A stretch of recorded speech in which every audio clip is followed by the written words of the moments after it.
Bom, então hoje é o dia. Que dia é hoje? 6 de fevereiro de 2024. É. Então hoje é dia 6 e nós vamos começar a leitura da Humanidade no Limiar de Bernard Loivigood, né? Então a gente vai ler primeiro a contracapa. Profundo conhecedor dos bastidores existenciais humanos, Livegood expõe nesse livro, com clara metodologia e conceituação, um grande panorama do estágio atual do homem em sua trajetória evolutiva. Como roteiro para uma ampla visão do autodesenvolvimento individual, divide o texto em duas partes distintas. Na primeira delas, apresenta o histórico e os motivos das ligações do ser humano com realidades metafísicas, desde a mais remota antiguidade, distinguindo correntes iniciáticas sucessivas ou simultâneas até a Idade Moderna. Acrescenta a seguir indicações para o caminho da antroposofia, abordando conceitos e procedimentos adequados ao ser humano contemporâneo. Na segunda parte, de grande interesse para o âmbito psicoterapêutico, Livegood oferece inestimável ajuda a quem deseja adotar uma abordagem antroposófica na terapia. Aqui ele não apenas indica métodos de trabalho, mas também aponta leituras de distúrbios e psicopatias com uma ótica muito mais profunda e esclarecedora do que normalmente se vislumbra com as concepções acadêmicas disponíveis. Seu alerta para uma visão mais global e espiritualizada do paciente não pode passar desapercebida. E mais importante ainda nesse contexto, é sua indicação da real necessidade de se encarar a tarefa terapêutica como um verdadeiro caminho de desenvolvimento mútuo. E lá atrás tem uma pequena biografia dele, de Bernard Livegood, que nasceu em Medan, Sumatra, no dia 2 de setembro de 1905. Cumpriu seus estudos de primeiro e segundo graus entre seu país natal, então colônia holandesa, a Holanda e Java, onde morou a partir dos 12 anos. Aos 19, iniciou o curso de medicina em Groningen, Holanda, e aos 20, por intermédio do psiquiatra holandês William Zelmans van Emschoven, conheceu a antroposofia de Rudolf Steiner, com cujos conteúdos se impressionou profundamente. Formado médico em 1930, em 1931 fundou o Sonnenhuis, Instituição para Crianças com Distúrbios Mentais. Em 1939, doutorou-se em psiquiatria e em 1940, devido à guerra, passou a cumprir o serviço militar como chefe psiquiátrico, continuando com grandes dificuldades a dedicar-se ao Zone-Wiz. Em 1948, publicou um livro sobre desenvolvimento infantil, edição brasileira Desvendando o Crescimento, seguido por muitos outros no decorrer dos anos. Em 1950, criou a Cátedra de Pedagogia Social na Faculdade de Administração Empresarial de Rotterdam. E em 1951 fundou o NPI, voltado para o desenvolvimento organizacional. Aos 56 anos, ele se tornou secretário-geral da Sociedade Antroposófica da Holanda e, aos 66, fundou a Escola Livre de Driebergen para jovens, sendo seu reitor por 11 anos. Livegood faleceu em 1992, logo após ditar no leito de morte seu último livro, que é O Salvamento da Alma, né? É do Livegood, né? Uhum. E aqui atrás, olha, Neste século, o uso de tranquilizantes e álcool tem crescido desmesuradamente. Nos últimos 15 anos, seu consumo quase quadruplicou e continua crescendo a cada mês. O que está acontecendo? Com essa indagação, formulada há quase 2 décadas e revelando-se cada vez mais pertinente, Bernard Livegood abre campo para uma ampla exposição a respeito do cruzamento do limiar, vivido pela humanidade moderna. Que limiar é esse? Demonstrando ser, no plano das vivências anímicas ou psíquicas, que o homem tem a possibilidade de fortalecer seu cerne espiritual, seu verdadeiro eu, ele alerta para as modernas tentativas de penetração em 2 realidades inacessíveis aos sentidos humanos comuns: a essência das coisas exteriores e o âmago do próprio ser. A transposição consciente das barreiras que aí se impõem, efetuada com pleno domínio das faculdades cognitivas e pleno desenvolvimento das capacidades perceptivas, confere, segundo ele, a segurança necessária a essa decisiva travessia. Sem drogas, sem gurus, sem artifícios de qualquer espécie, em si regente de seus próprios atos, eis como o homem de hoje deve defrontar-se com esses instigantes portais. Autor já conhecido no Brasil por seus livros Fases da Vida, Desvendando o Crescimento e Rumo ao Século XXI, Bernard Livegood apresenta aqui um abrangente caminho de autoconhecimento e metodologia terapêutica.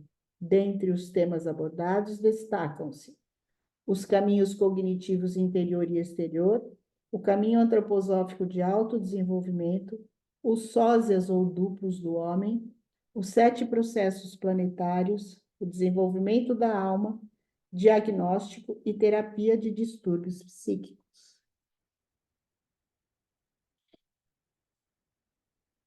Essa será a nossa aventura. Então, bom, meu livro é mais antigo, mas a Cris está com o livro novo, então qualquer diferença ela vai dizer. Um prefácio pessoal. Época: inverno de 1928-1929. Local: o velho hospital Binnengastius, em Amsterdã. Departamento de Medicina Interna, chefiado pelo professor Piet Huitenga. Localização mais exata: a Saleta, lugar onde antes havia um banheiro adjacente à ala feminina. A Saleta era o domínio dos assistentes mais jovens, que executavam os testes de rotina diários e anotavam os resultados nos prontuários dos pacientes. Era também onde, pela manhã, toda a equipe tomava café em pé, trocando as últimas novidades. Uma certa manhã, o professor Huitenga e todos os assistentes estão reunidos, xícaras de café nas mãos. Um dos assistentes relata: visitei minha tia nesse final de semana. Reumatismo crônico. Coisa triste. Ela está toda torta. Já tentei de tudo. Salicilato, ouro, nada funcionou. Agora eles a levaram à nova clínica Rudolf Steiner. E vocês sabem o que fazem com ela? Conversam com ela, todos os dias, por meia hora. Ha, ha, ha, gargalhadas ressoaram. Que tolice! Fala o assistente mais jovem. Eu tive contato com alguns dos médicos que trabalham lá. Eles me pareceram pessoas bastante razoáveis. Abruptamente, o professor Huitenga volta-se. O que você sabe sobre essa medicina antroposófica? Assistente mais jovem. Bem, professor, ainda não muito, mas eu estou interessado nela e espero, logo que puder, descobrir mais a respeito. Professor Huitenga, estranho, outro dia visitou-me um daqueles médicos, um antigo aluno meu. Ele me deu um livro para ler. Eu tentei, mas honestamente Pode você explicar o que significa corpo etérico? Assistente mais jovem. Eu ainda não fui tão longe, professor. Professor Huitenga, vários dos meus antigos alunos seguiram esse caminho. Não posso entender isso. Eles eram meus melhores alunos. Ele afasta-se do grupo e caminha. Sua xícara ainda pela metade, murmurando: eles eram meus melhores alunos. Silêncio geral e olhares acusadores ao assistente mais jovem que estragara a atmosfera. Aquela fora a primeira experiência do assistente mais jovem. Aos 24 anos, ele se tornou médico e descobriu que a conversação biográfica faz parte de toda a terapia. Assim, interessou-se por psiquiatria, descobriu a pedagogia curativa antroposófica e decidiu fundar uma instituição para crianças mentalmente deficientes, com base na antroposofia. Em Leiden, conheceu o professor Karp, que se dispôs a orientá-lo em sua pesquisa, baseada no trabalho da instituição. Isso o conduziu, em 1939, à sua tese de doutorado. Na década de 1930, ocorreram discussões na clínica Gelgersma, na Holanda, a respeito da possibilidade de, no futuro, haver lá uma subespecialização em psiquiatria infantil, que seria incluída nesse curso. Eu tive o privilégio de participar dessas deliberações, com a experiência obtida no Zone Ruiz, que é essa instituição pedagógica curativa na Holanda. Após a Segunda Guerra Mundial, essa especialização ocorreu de fato. Entretanto, devido às solicitações do mundo externo, meu trabalho tomou o rumo da psicoterapia geral. Na década de 1930, a psicoterapia era virtualmente análoga à psicanálise. Eu segui meu próprio caminho com base na antroposofia, no que fui encorajado por contatos regulares com o pessoal da clínica Gelgersma. Denominei essa modalidade de psicoterapia como terapia biográfica, porque seu objetivo era colocar o problema do paciente no contexto do desenvolvimento biográfico da vida como um todo, e não procurar as causas apenas em choques e experiências frustrantes vividas pelo paciente num passado remoto. O conceito de desenvolvimento tornou-se uma questão central, ficando cada vez mais claro para mim que ele ocorre como resultado do encontro e da superação da resistência, não apenas na própria constituição, na própria educação e nas experiências de vida, como também na inabilidade em aceitar a situação de agora e na falta de perspectiva para o próprio futuro individual. Tornou-se também evidente que a resistência, essa auxiliar do desenvolvimento, resultava de experiências internas assustadoras, não compreendidas. Para encontrar um modo de lidar com esses problemas de vida, fez-se uma tentativa para prover o paciente, em primeiro lugar, de um insight a respeito das leis que normalmente vigoram ao longo da vida humana. Isso veio a ser o tema do meu livro Fases da Vida, publicado em 1976. Muitos problemas se apresentam sob um novo prisma, quando reconhecidos como parte de um estágio normal de desenvolvimento. A resistência, em nível mais profundo, é o tema desse novo livro. Essa questão central exige que se faça referência à imagem antroposófica global do homem. Consequentemente, esse livro é mais antroposófico que o anterior. O livro tem duas partes. A primeira parte é geral e descreve diferentes aspectos do desenvolvimento humano, tendo como pano de fundo a imagem do homem e a concepção do mundo à luz da antroposofia. A segunda apresenta uma imagem geral dos fundamentos da terapia biográfica, sendo mais dirigida a profissionais. ela lhes oferece um ponto de partida para estudos individuais e experiências práticas posteriores. Entretanto, muitos aspectos nela oferecidos beneficiarão os que buscam terapia. Esse livro é o resultado de 50 anos de experiência e tem, assim, uma tendência bem pessoal. Sem dúvida, outros pontos de vista são possíveis nessa área. Uma introdução e fundamentação detalhadas dos conceitos advindos da antroposofia foram omitidas para não tornar esse livro desproporcionalmente volumoso. Ainda assim, a terminologia mais importante foi brevemente comentada nas notas, ao final do livro, com referências à literatura relevante, de forma a oferecer uma gama de possibilidades para orientação e estudo do presente tema. Uma observação adicional: inicialmente pretendíamos usar as formas ele, ela e o, a, respectivamente, para todo o livro, o que prejudicaria a legibilidade. Dessa forma, ficou decidido, em comum acordo com o editor, empregar a forma masculina como representativa do ser humano em geral. Bernard C. J. Livegood, outubro de 1983.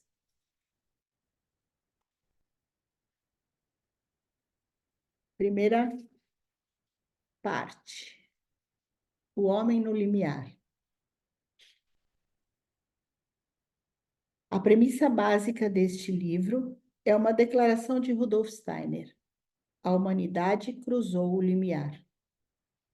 Aquelas fronteiras seguras que rodearam nossa consciência durante os últimos séculos já não são tão seguras. Especialmente o limite interior, em direção aos processos interiores do corpo e da alma, tornou-se incerto. Forças estranhas e compulsivas ganham acesso à nossa consciência, trazendo à tona medos, compulsões, alienações e depressões. O primeiro sinal disso veio por volta da virada do século, há cerca de 80 anos, com a psicanálise. Inicialmente revidada e ridicularizada por aqueles para quem o limiar era ainda como uma sólida rocha, a psicanálise logo penetrou na vida cultural. Hoje é difícil imaginar um romance ou filme sem nuances psicanalíticas. O sentimento de ansiedade não tem limite, mas não deveria ser assim. Considera-se que alguém seja saudável e psicologicamente bem ajustado quando tem uma consciência sensível, orientada para o mundo material, tangível e visível. Neste século, o uso de tranquilizantes e álcool tem crescido desmesuradamente. Nos últimos 15 anos, seu consumo quase quadruplicou e continua crescendo a cada mês. O que está acontecendo? A intenção desse livro é criar a compreensão profunda desse fenômeno a partir do ponto de vista da antroposofia e da imagem que esta tem a respeito do ser humano. A antroposofia fornece esclarecimentos a áreas que são obscuras ao nosso entendimento cotidiano. Uma compreensão real forma a base para a superação da ansiedade e do medo. O entendimento erradica o medo. Quando, ao anoitecer, alguém sai para um passeio através dos campos e, repentinamente no nevoeiro, discerne a figura de um homem em pé no caminho adiante, é tomado pelo susto e medo. Então vem a descoberta de tratar-se apenas de um arbusto. Aliviado, respira novamente, tranquilo, o coração se acalma. Tão logo haja reconhecido o fenômeno tal qual é, o medo do desconhecido é eliminado. A pessoa pode cair em si e encarar a situação com serenidade. Nos capítulos seguintes, tentaremos revelar esse processo de eliminação do medo do desconhecido. Nós o faremos deixando claro que estamos lidando aqui com processos de desenvolvimento inteiramente justificáveis e necessários para a civilização ocidental. Processos que são tão naturais como a troca dos dentes e a puberdade, como as mudanças que a humanidade experimentou na transição da Idade Média para a Renascença e para a Idade Moderna, que trouxe a necessidade de novas descobertas.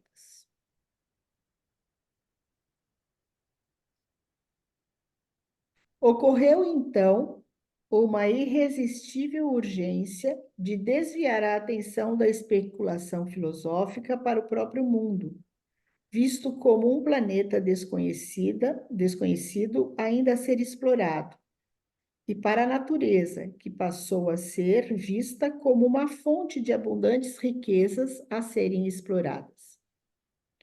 E agora a atenção é dirigida ao nosso próprio mundo interno, por meio de uma força igualmente irresistível. Em substituição a viagens de descoberta a continentes desconhecidos, ocorre a necessidade de exploração do nosso próprio território interior desconhecido. Fronteiras assustadoras estão sendo cruzadas. Antigamente, as viagens ao Ocidente eram tabu. Supunha-se que se chegaria ao limite do mundo. Os navios despencariam em uma imensa cachoeira e afundariam nas imensuráveis profundezas do nada. Agora, o tabu é o cruzamento do limiar da consciência diurna, porque do outro lado, o indivíduo poderia ser sugado pela insanidade do nada. Entretanto, assim como as embarcações que navegavam em direção ao Ocidente, descobriram um novo continente com novas maravilhas e novos tesouros, também aqueles que completam a viagem interior em plena consciência podem descobrir que, da mesma forma, aí existem novas maravilhas e novos tesouros para serem encontrados. O pensamento científico é deturpado ao se imaginar que, em essência, a humanidade sempre se relacionou com o mundo da mesma maneira nos últimos 150 anos, que apenas nos tornamos mais inteligentes que nossos tolos e supersticiosos ancestrais. Agora, finalmente, tornamos-nos racionais e científicos, e é assim que será para todos sempre. Mas não é bem isso. Assim como uma vez a escolástica foi abandonada como a mais alta forma de conhecimento para ser substituída pela ciência, também nós vivemos atualmente uma época em que, como uma alternativa ao pensamento natural científico, há uma linha de pensamento que se preocupa em investigar ambos, matéria e espírito, em condições de igualdade. Formulando de maneira diferente, todas as antigas culturas baseavam-se numa visão espiritualista do mundo, segundo a qual o mundo divino era visto como o Criador. A única realidade era a espiritual. A matéria era uma grande maia, um mundo ilusório.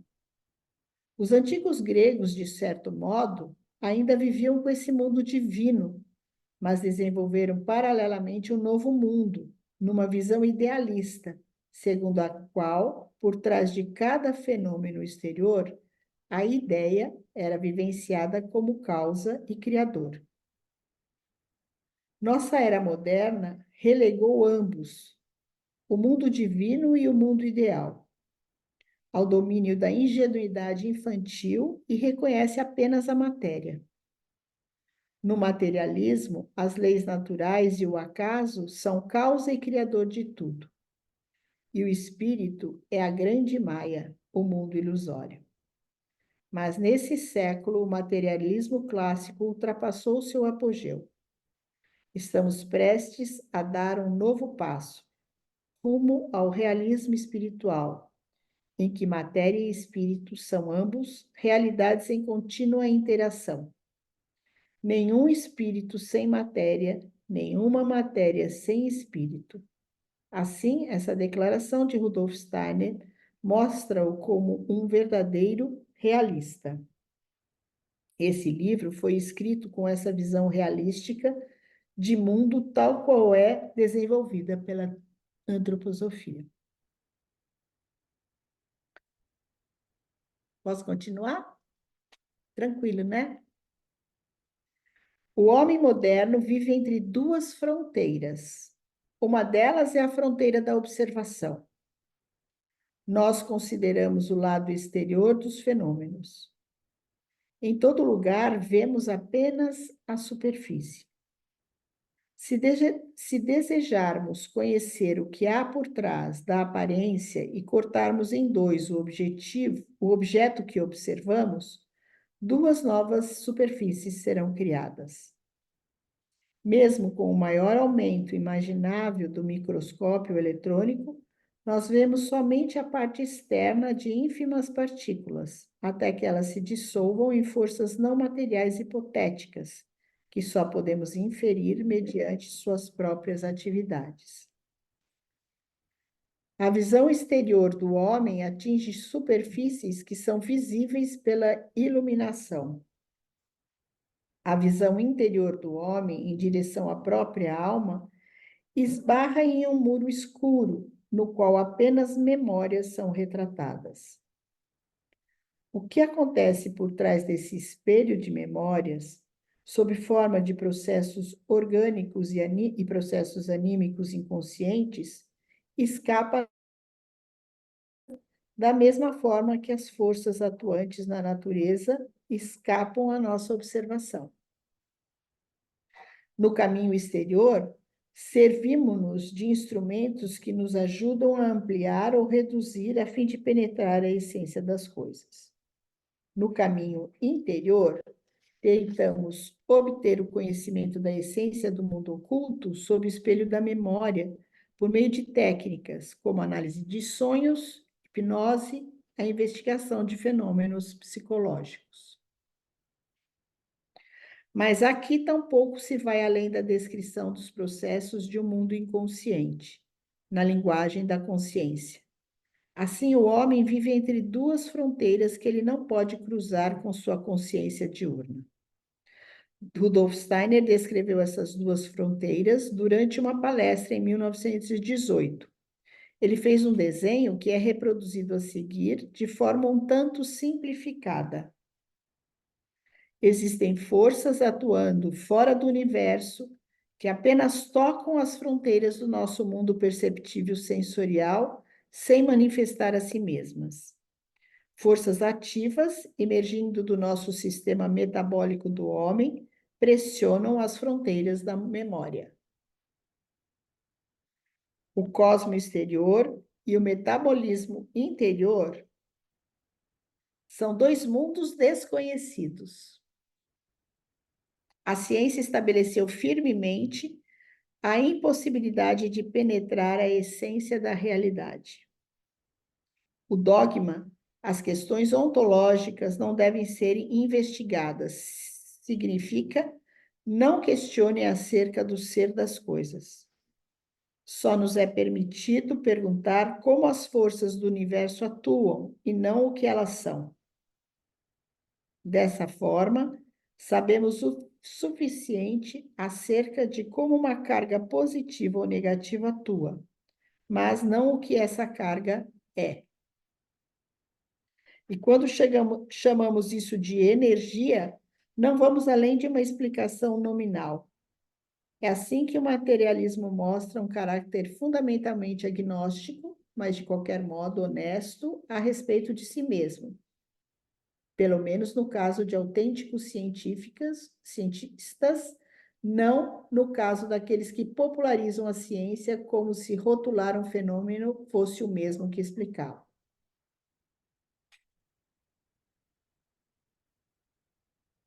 O materialismo vive entre duas fronteiras. O passo rumo ao realismo requer que também o espírito seja investigado em sua interação com a matéria. Isso significa que as fronteiras interna e externa têm de ser rompidas e o ser espiritual deve ser submetido a uma rigorosa investigação, do mesmo modo como aprendemos a fazer na ciência.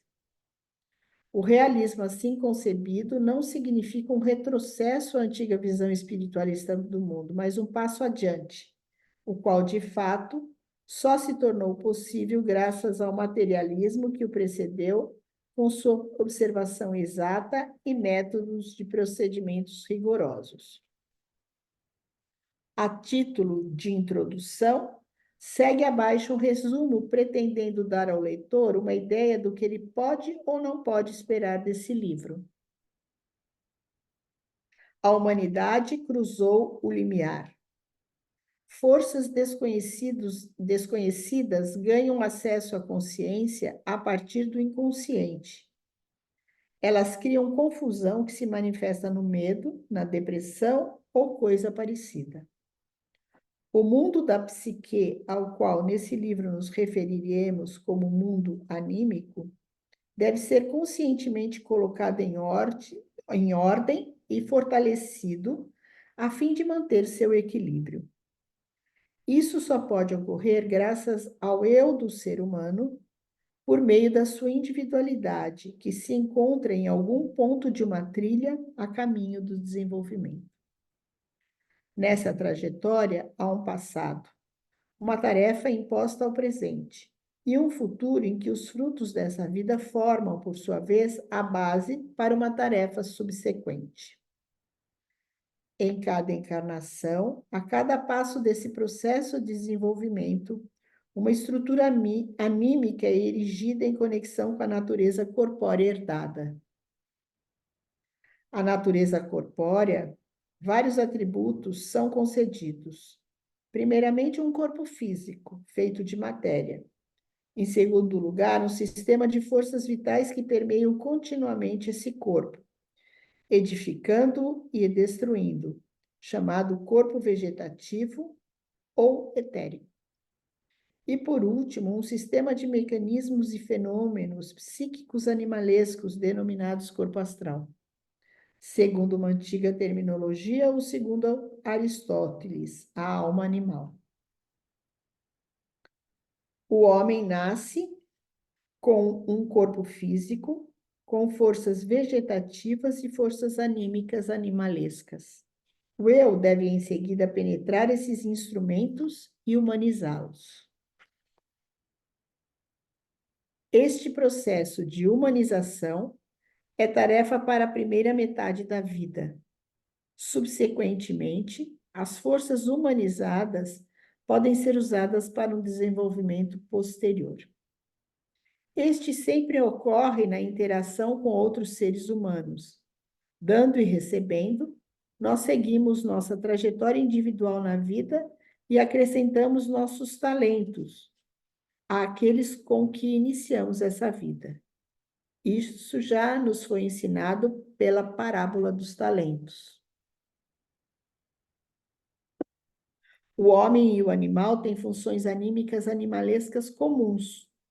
A partir da esfera vital, despertam impulsos dedicados à preservação da vida. Comer, procriar, criar um ninho, defender um território. Tudo isso o homem tem em comum com o animal. O mecanismo de estímulo-resposta é a base para a psicologia do comportamento. Uma psicologia materialista encara esses mecanismos como a única vida anímica real e vê todos os desejos e impulsos, assim chamados superiores, como uma fuga da realidade. O homem, diz ela, não deveria imaginar-se senão como um animal inteligente. E a causa de todos os distúrbios psicológicos poderia ser realmente o fato do homem, sob a influência de tabus culturais, dominar esses mecanismos animalescos. A cura, portanto, pode ser tão somente a remoção desses obstáculos culturais e a criação de situações em que esses mecanismos animalescos possam reinar livremente. A maioria dos grupos terapêuticos modernos baseia-se nisso. Tudo isso deriva mais ou menos da psicanálise e reconhece apenas um mundo psíquico consciente e outro inconsciente. Apenas a logoterapia de Viktor Frankl, e a psicossíntese de Assagioli reconhecem um mundo psíquico relacionado a uma consciência superior. Nela, o homem entra em contato com seu eu superior e com tudo o que ele conquistou em atributos culturais devido a essa consciência superior.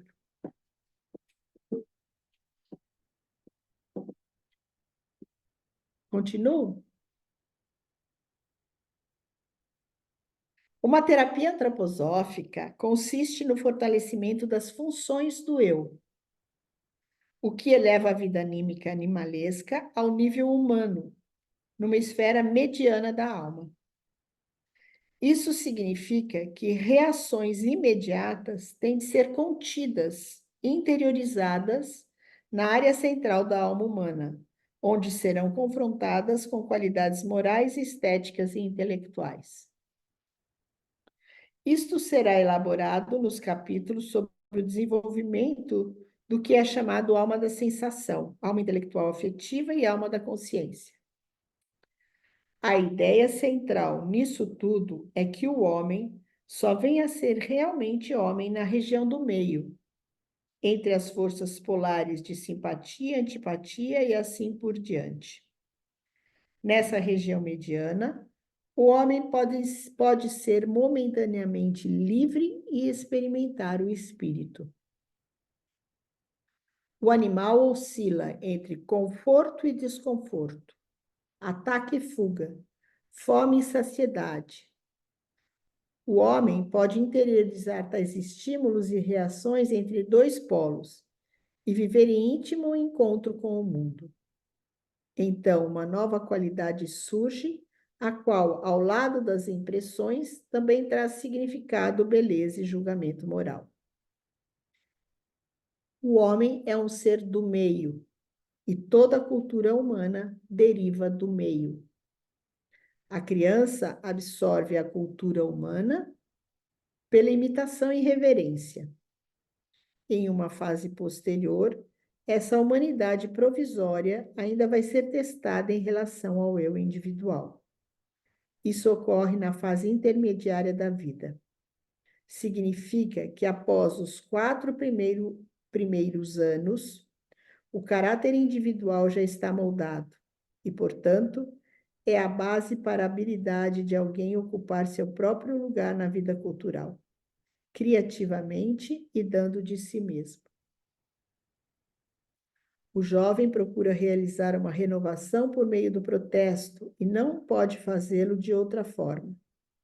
Na terceira grande fase da vida, após os 40 anos, o indivíduo procura renovar, delineando as consequências a partir do que Newman chamou a voz interior.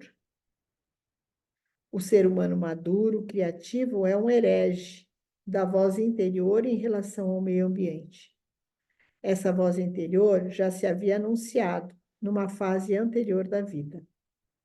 Em protesto, não contra aquilo que advenha do self, mas contra o que era contribuição do ambiente cultural, só muito mais tarde essa voz interior, a voz do eu superior, pode manifestar-se criativamente com plena segurança. O fio comum que percorre esse livro é o processo de desenvolvimento do eu a partir do meio.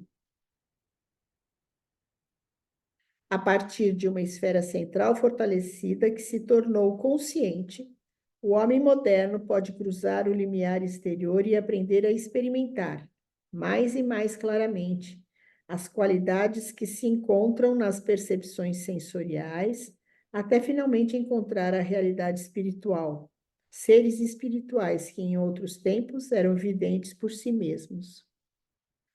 Outrora, eles se manifestaram a uma consciência onírica. Agora devem ser percebidos numa clara consciência diurna, que tenha passado pelo treinamento do pensar, do sentir e do querer. A partir de uma esfera central fortalecida, consciente, o homem pode cruzar o limiar interior e encontrar aquelas forças que no presente irrompem cada vez mais através do espelho da memória, para perturbar a consciência diurna.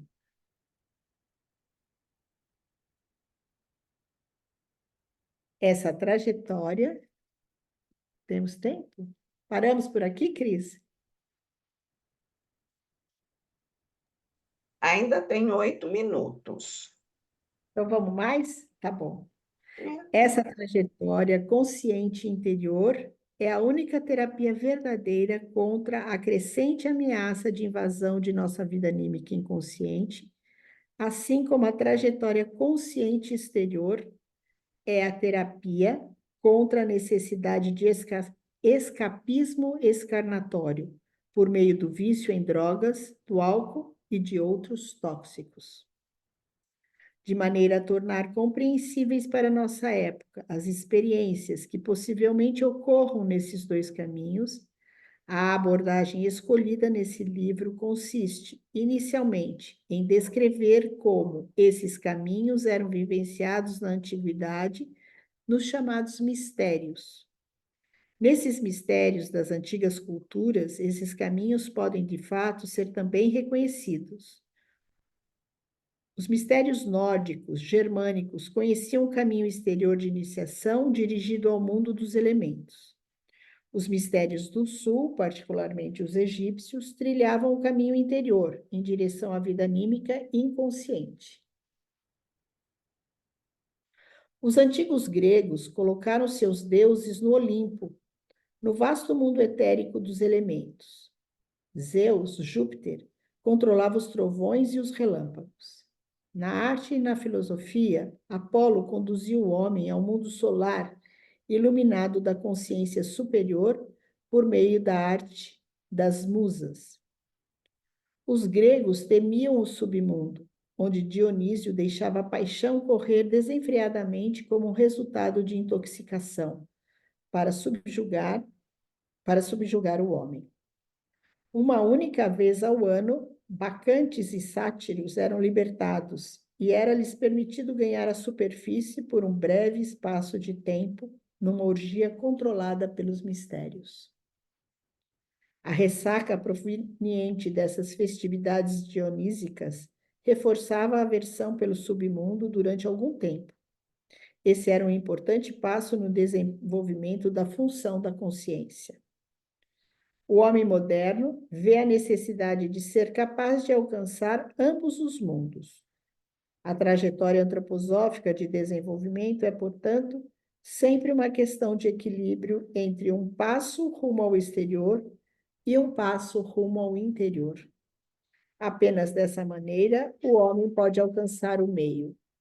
Eliana, acho Oi, que podemos parar aqui, tá bom, combinado. né? Parar de gravar.